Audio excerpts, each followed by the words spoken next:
In today's video, we'll be covering the bloody legend of the time that Lois Lane killed the DC Universe.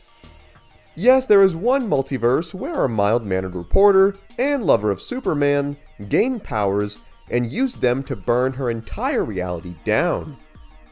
The story is a crazy one, so without further ado, grab a Superman popsicle, sit back, relax, and enjoy the full gory story of the time Lois Lane killed the DC Universe. What is it? Tales from the Dark Multiverse: Death of Superman is the first issue in a limited run of DC Comics featuring dark variations of iconic DC stories. This comic was published back in December of 2019. The beginning of this tale takes place in the end of another one, which is the infamous battle between Superman and Doomsday in The Death of Superman. This story initially ends just as the original one does, with both Superman and Doomsday slaying each other in the streets of Metropolis. A heartbroken Lois Lane runs over and holds the body of her fallen husband in disbelief of what had just happened. Her tears of sorrow, though, soon turn to tears of wrath as she begins to develop a deep resentment towards the other Justice League members for not aiding Superman in battle. The likes of Batman tried to console Lois, but she basically told them to get lost, asking them where they were when Clark needed them. Honestly, I always questioned where Batman was during the battle with Doomsday. The fight was televised nationwide and homie Bruce was nowhere to be found. I know he would not have been much of a help during the fight, but I can only imagine he was watching it from his Batcave, secretly rooting Doomsday on. We got our eyes on you, Batman. The heroes would then have a long drawn-out funeral for Supes, which rather disgusted Lois, as she thought they were all there for the publicity and did not truly care. Even the likes of Lex Luthor, sporting some luscious red locks, showed up as well to give some fake words of sentiment for the fallen hero. Falling into a deep depression, Lois struggled acclimating back to life without the man she loved. She would visit with Clark's earthly parents, Jonathan and Martha Kent, only to discover that Jonathan had suffered a major heart attack after blaming himself for the death of their son. While the doctors tried to save him, Jonathan sadly passed away, leaving Martha without both of the men that she loved most in their lives.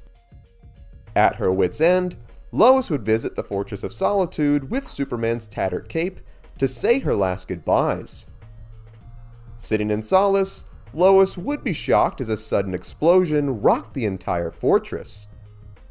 Out of nowhere, Lois would come face to face with a being of pure energy. This being, called the Eradicator, revealed himself as a defender of Krypton with the sole purpose of protecting Superman. He tells Lois that he took Clark's body and placed it in the fortress's life matrix to re-energize his cells. However, Clark had been dead for too long, and the machine would have no effect. Given that this was essentially his one job that he goofed up, the Eradicator revealed that the Superman reviving energy within him needed to be used, otherwise he would cease to exist. Lois, having no other options, offered her body as a vessel for the power so the Man of Steel's legacy could live on. The Eradicator then tells her that the energy was reserved for a Kryptonian and that the transfer could kill her.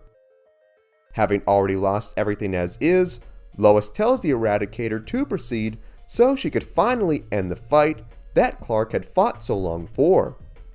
Obeying Lois's wish, the Eradicator proceeds, granting the woman the godly powers of Superman.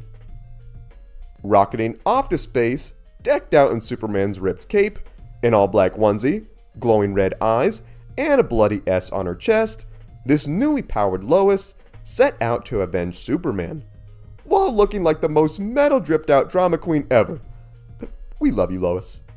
Swearing to make a better world, Lois plummets to Earth and uses insanely violent tactics to end wars, hunger, and disputes, but begins to question why Clark did not go to these lengths when he was alive.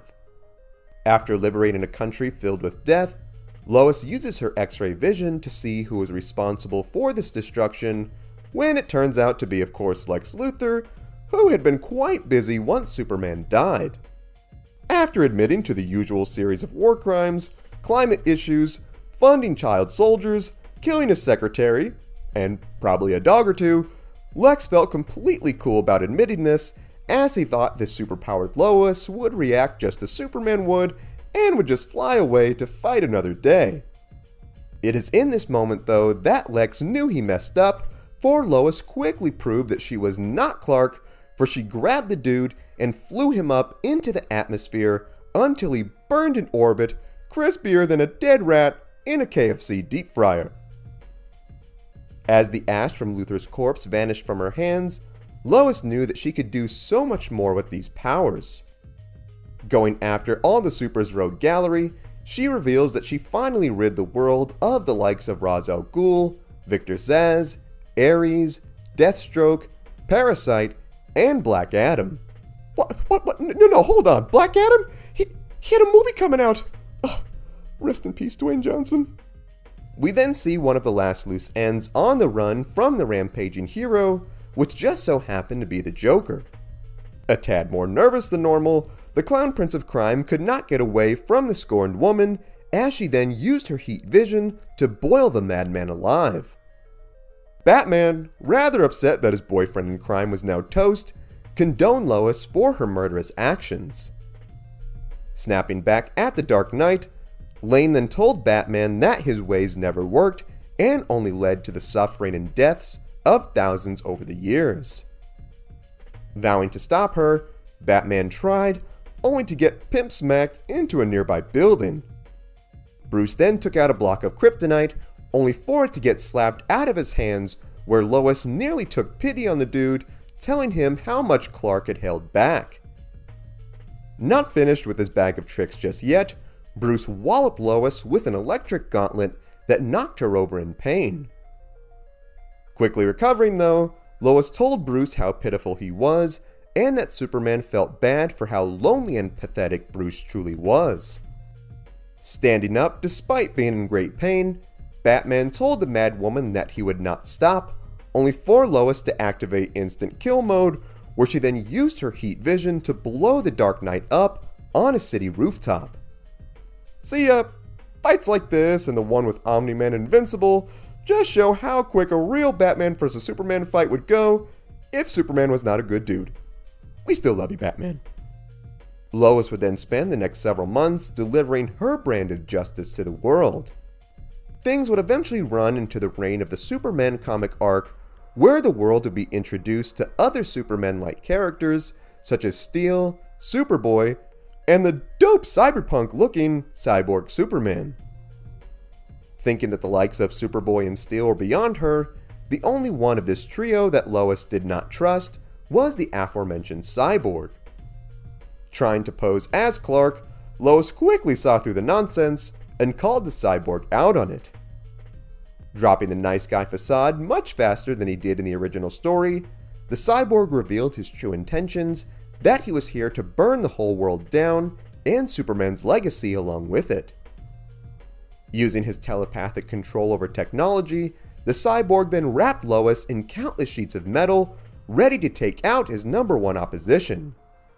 Before he could strike though, the Cyborg was met with some unexpected resistance, which was our drippy homies Steel and Superboy.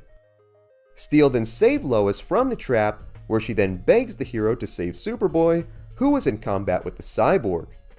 Not being a match for the dude despite being Superman's clone, the Cyborg quickly proved he was superior by using his heat vision to burn Superboy's head right off his body.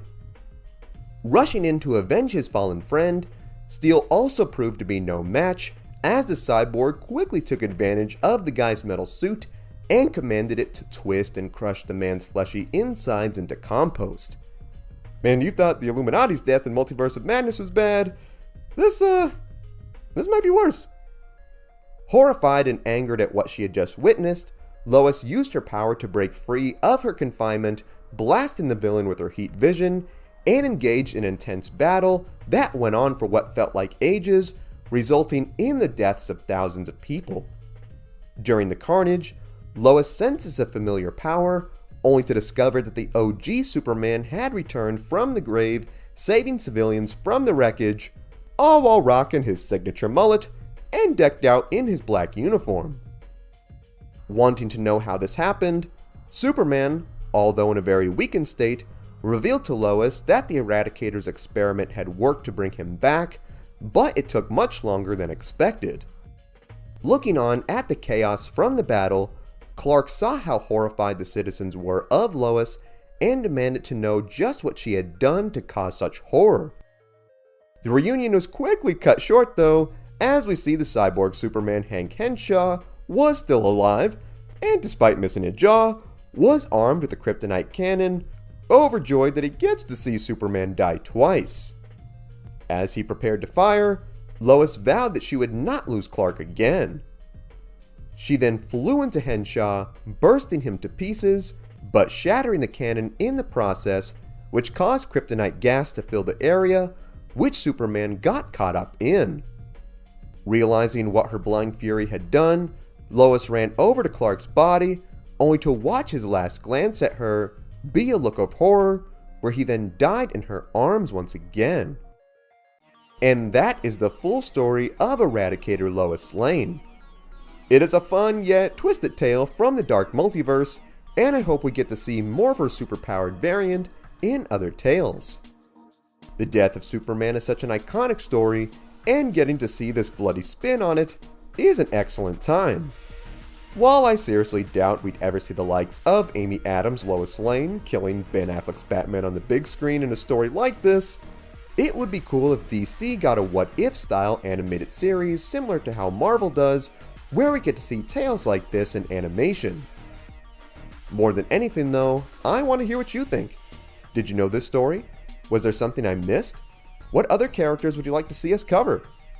Sound off in the comments. Also be sure to give this video a like if you enjoyed today's content, subscribe to the channel, and tap the bell icon to be notified of all of our latest videos. Thank you so much for watching. If you enjoyed the music in this video, it was all made by my boy Ognihs. You can check out his Spotify in the link below. You can also check out our Patreon, also in the link below. Thank you so much for watching. Remember, you are awesome and loved. God bless, and I will see you in the next one.